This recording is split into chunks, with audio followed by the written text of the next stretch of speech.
what you're looking for. It's me, Bioti. It's a style. Assalamualaikum warahmatullahi wabarakatuh. Jadi sekarang saya akan menyampaikan secara singkat materi tentang pemerintahan daerah. Pemerintahan daerah adalah kepala daerah sebagai unsur penyelenggaraan pemerintahan daerah yang memimpin pelaksanaan urusan pemerintah yang menjadi kewenangan daerah otonomi.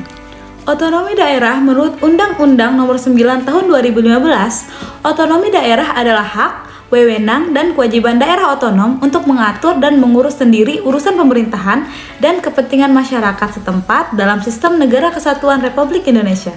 Selanjutnya, asas otonomi adalah prinsip dasar penyelenggaraan pemerintahan daerah berdasarkan otonomi daerah. Selanjutnya, saya akan menyampaikan 6 urusan daerah otonomi.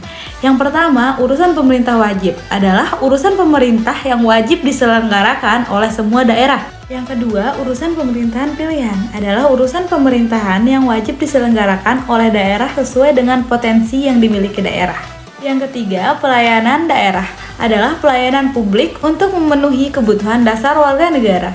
Yang keempat, rencana pembangunan jangka panjang daerah yang disingkat RPJPD adalah dokumen perencanaan daerah untuk periode 20 tahun.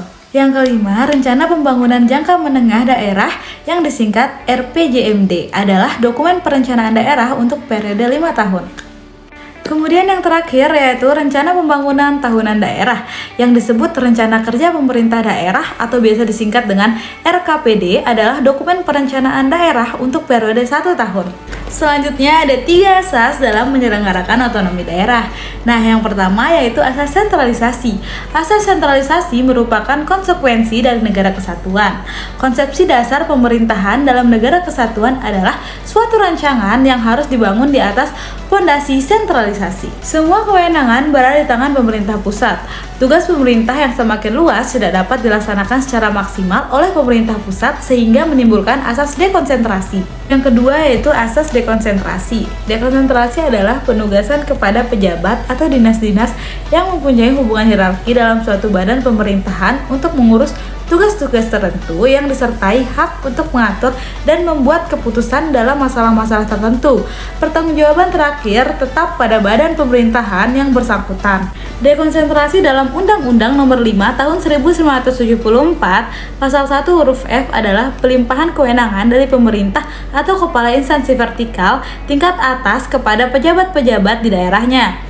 Pasal 1 huruf H Undang-Undang Nomor 22 Tahun 1999, dekonsentrasi adalah pelimpahan wewenang dari pemerintah gubernur sebagai wakil pemerintah dan atau perangkat pusat di daerahnya. Pelimpahan kewenangan yang dimaksud ada 3, yaitu atribusi, delegasi, dan mandat. Yang ketiga yaitu asas desentralisasi. Asas desentralisasi adalah wewenang untuk mengatur dan mengurus urusan pemerintahan tidak semata-mata dilakukan oleh pemerintah pusat, melainkan dilakukan juga oleh satuan pemerintahan yang lebih rendah, baik dalam bentuk satuan teritorial maupun fungsional.